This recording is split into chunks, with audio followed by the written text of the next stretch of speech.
പക്ഷേ സങ്കടം കണ്ടാൽ മതി. പക്ഷേ അതിന്റെ ഇടയ്ക്ക് വേറൊരു കാര്യം കൂടെ ഉണ്ട്. 5 പേരിലും വ്യത്യസ്തമാണ് അല്ലേ?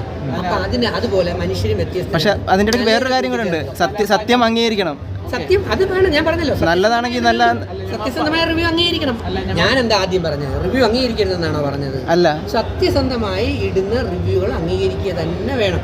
പക്ഷേ റിവ്യൂകൾ സിനിമകളെ കൊല്ലാനും സിനിമ ഇൻഡസ്ട്രി നശിപ്പിക്കാനും പ്രൊഡ്യൂസർമാരെ കുത്തുവാള എടുപ്പിക്കാനും തയ്യാറാവരുത്. അത് വളരെ മോശമാണ്. കാരണം കുറച്ച് കഴിഞ്ഞാൽ നിങ്ങളെ വിശ്വസിക്കാതാവും.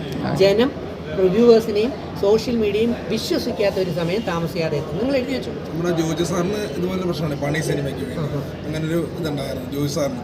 കാരണം കഷ്ടപ്പെട്ടൊരു സിനിമ ചെയ്തിട്ടേ ഒരു അദ്ദേഹത്തിന് ഫീൽ ചെയ്യും. അതാണ് ജോജു ജോർജ്. ഞാൻ കണ്ടു ജോജു. അത് അദ്ദേഹത്തിന് എത്ര കോടി ചിലവാക്കിയാണ് സാധനം എടുക്കുന്നത്. അപ്പോൾ അത് വലിച്ചെറിയിക്കുമ്പോൾ ഒരിക്കലും സമ്മതിക്കത്തില്ല. ഒരിക്കലും ഞാൻ പ്രതികരിക്കും. എൻ്റെ ജോലി പ്രതികരണമാണ്. അത് നന്മയ്ക്ക് വേണ്ടി പ്രതികരിക്കുന്നത്. ജോജി ചേട്ടൻ അങ്ങനെ പബ്ലിക്കലി പറഞ്ഞത് ഇതായി തോന്നുന്നില്ലേ? അങ്ങനെ ഒരു പ്രൊഡ്യൂസറിന് അത്ര ഒരു വിവേക ബുദ്ധിയോട് കൂടി പെരുമാറേണ്ട സമയത്ത് എൻ്റെ പണം അത്രയും വെച്ചാൽ ഞാൻ തെരുവിലേക്ക് ഇറങ്ങുകയാണ്. പിന്നെ എനിക്ക് തിരിഞ്ഞു മറിഞ്ഞൊന്നും നോക്കേണ്ട ആവശ്യമില്ല. മനസ്സിലായ? എൻ്റെ കയ്യിൽ എന്തെങ്കിലും സാധനം ഉണ്ടെങ്കിൽ അത് കൊണ്ടുവന്ന് ഞാൻ നിനക്ക് ഗിഫ്റ്റായിട്ട് തരും. ഒരു പ്രൊഡക്റ്റ് പബ്ലിക്കിലേക്ക് ഇറക്കുമ്പോൾ പല രീതിയിലുള്ള അഭിപ്രായം ഉണ്ടാവും. അതിൽ മെജോറിറ്റി പക്ഷേ അത് നല്ല രീതിയിൽ പറയണം. അത് നല്ല രീതിയിൽ പറയണ്ട. മോശമായ രീതിയിൽ പറയുന്നത് ശരിയാണ്. ഇവിടെ നമ്മൾ കേരളം സംസ്കാര സമ്പന്നമാണെന്നാണ് അവകാശപ്പെടുന്നത് അല്ലേ? സംസ്കാര സമ്പന്നമാണ്. മെജോറിറ്റി അങ്ങനെ തന്നെയാണ്. പക്ഷെ കുറച്ച് പേരുടെ പ്രവർത്തനം പോരെ ഈ പേരില്ലാതാക്കാൻ ഇല്ലേ? ആലോചിച്ച് നോക്ക്. ഫോറിനേഴ്സ് വരെ കേരളത്തിൽ ആവശ്യം പോലെ വരുന്നു.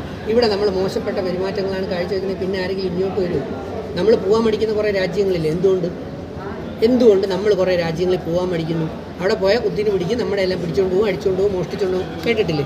ഉണ്ടോ ഇല്ലേ? രാജ്യത്തിന് പേരെന്ന് ഞാൻ പറയുന്നില്ല. അപ്പം നമ്മുടെ ഇങ്ങോട്ട് വന്നാലും പ്രശ്നമാണെന്ന് പറഞ്ഞാൽ ആരെങ്കിലും ഇങ്ങോട്ട് വരുമോ?